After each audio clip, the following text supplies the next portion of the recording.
Hey guys, so we hit the light goal I set on the China time-lapse, so I decided I'd do a step-by-step guide on how I beat Japan and Nationalist China. First, assign all of your divisions to one army and make Lin Bao the general with Mao as the field marshal. Then, take the land redistribution focus. I would recommend researching better research speed and industry techs for now, as you will be getting most of your guns from the Soviets. Next, put all of your factories on guns and build infrastructure for now.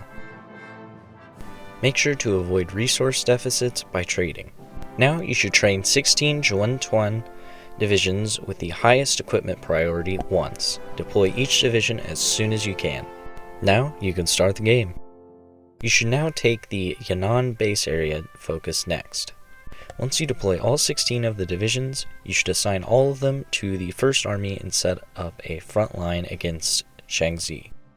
Around this time, I'd recommend justifying on Xinjiang. Make sure to hire the Army Defense Expert.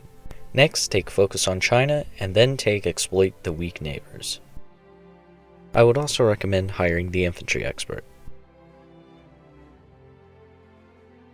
Then, take infiltration next. Now, you should have a permanent war goal on both Shaanxi and Zibi Sanma. Declare war on Shaanxi first. Now, send 2 groups of troops to try to take the capital of Shaanxi, and then send troops to take as much unprotected land as they can. This will eventually capitulate Shaanxi.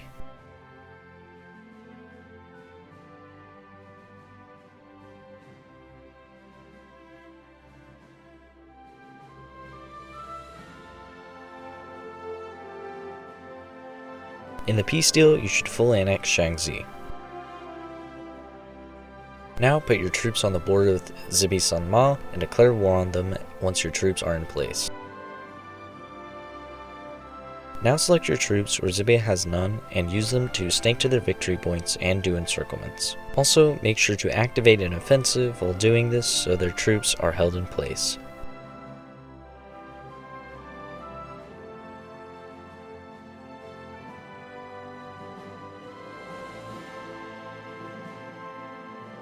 The next focus you should take is Revolutionary Military Commission.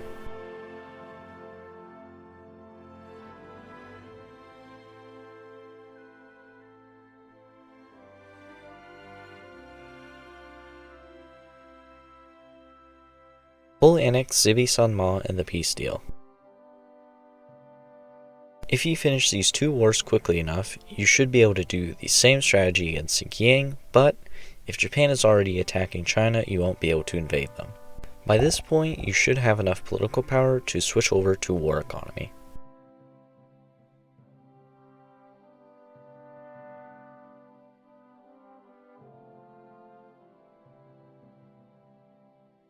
Take Central Military Commission as your next focus.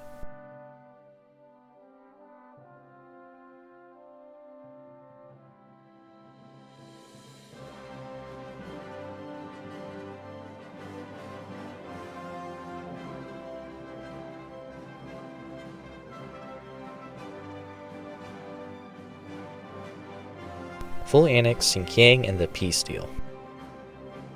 Now move your army east and cover your border with Mengugo.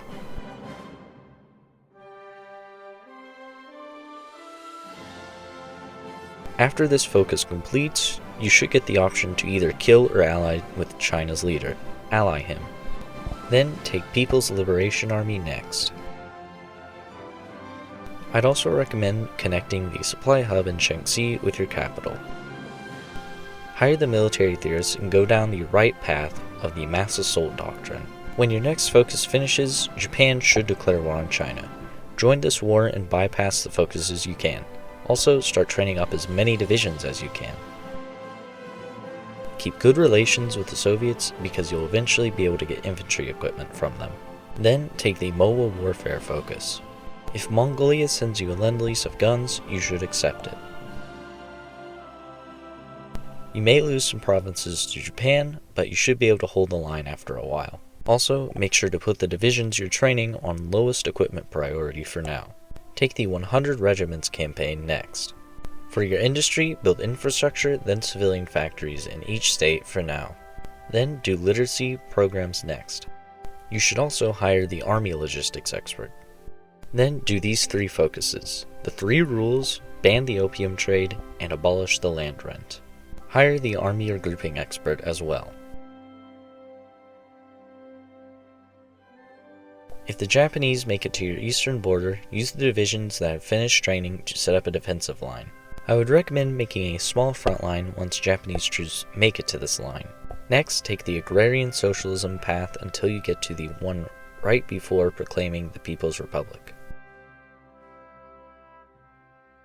When Germany claims Memel, you should be able to request guns from the Soviets. The reason you're supposed to train those divisions at the start of the war is to create an artificial deficit so you can get Soviet guns later on. Create this deficit by training troops until you get a full army group. Make sure to ask for a lend-lease every time you get guns from the last one. Over time, you should get more every month. Once your divisions are fully armed, you should deploy them and start training the next army so you can request more guns from the Soviets. At this point, you should be able to train the remnant Jinduai divisions instead of the Zhuantuan. Next, invite foreign investors. Then do mission to the Soviet Union. Once you get your second army out, I would recommend switching all of your Zhuantuan divisions over to the remnant Jinduai. Now that your mission to the Soviets has been finished, the focuses you take shouldn't impact the game much until you get enough factories to reclaim the People's Republic. If you get lucky, you might be able to encircle some of the Japanese army in the north, like I did.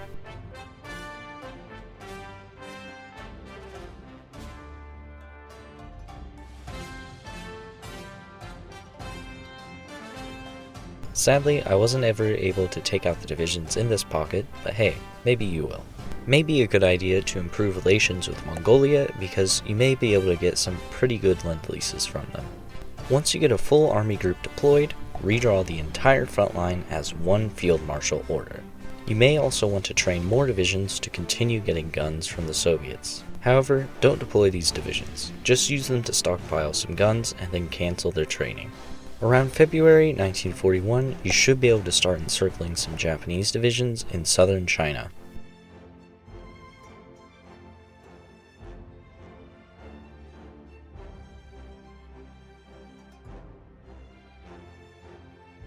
Once Japan declares war on the US, you should be able to start an offensive.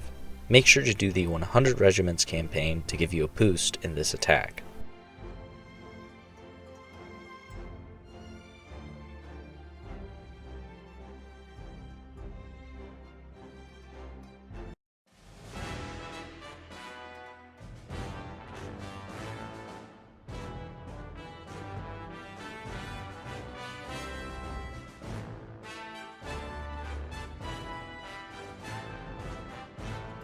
This offensive should allow you to take back Nanjing, but I would recommend stopping shortly after taking it back, because you will start losing divisions. Then replace any divisions you lost in this offensive with Soviet lend-leases and try to hold what you took back. The Soviets will stop giving you guns eventually, so it may take a while to recover your deficit. Around June 1942, you should be able to launch another offensive when your field marshal order gets a green check mark. This offensive should be able to force Japan out of China.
Now you should start building military factories to get the Made in China achievement.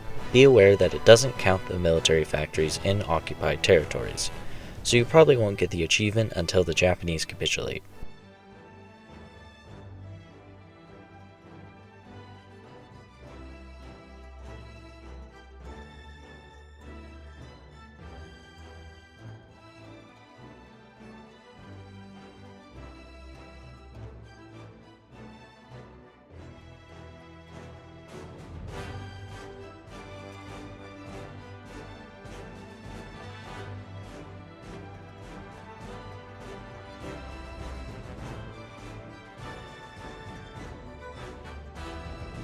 In the peace deal, make sure to full annex nationalist China and try to annex the other warlords too.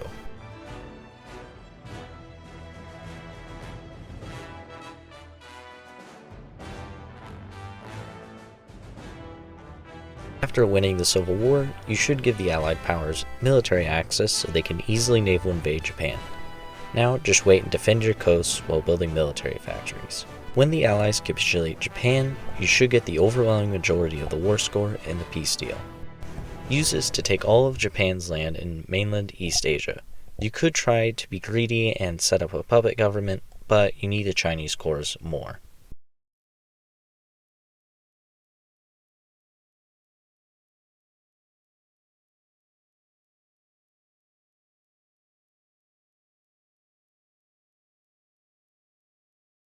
Now you should get the Made in China achievement, and you should have already gotten the People Have Stood Up earlier as well.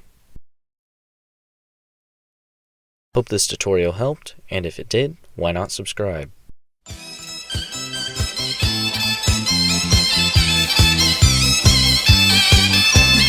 天上太阳红呀红彤彤哎，心中的太阳是毛泽东哎，他领导我们的解放哎，人民翻身当家做主人，一呀一自由。